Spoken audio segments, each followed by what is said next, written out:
Before removing any screws or taking any panels off, be careful. The edges of all of these panels are razor sharp and will slice right through your skin.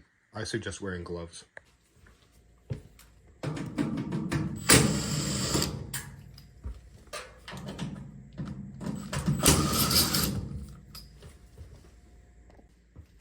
Slide it forward, lift it up, slide it back, and it'll pop up.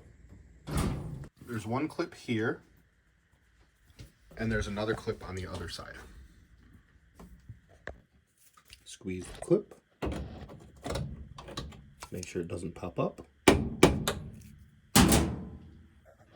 This one's hiding, so grab a screwdriver, reach in there and it'll pop up, and then lift up from the top, just to make sure it won't pop in.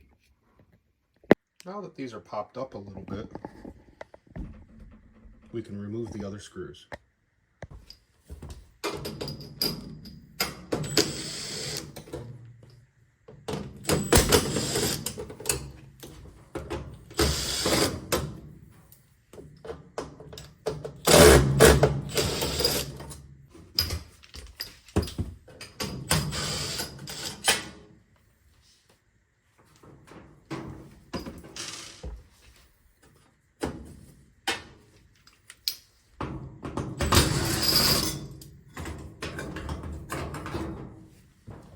Now pull on the clip, and this cable will come out. The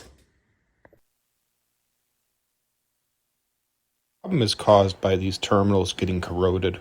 Cleaning the corrosion stops the short between power and ground.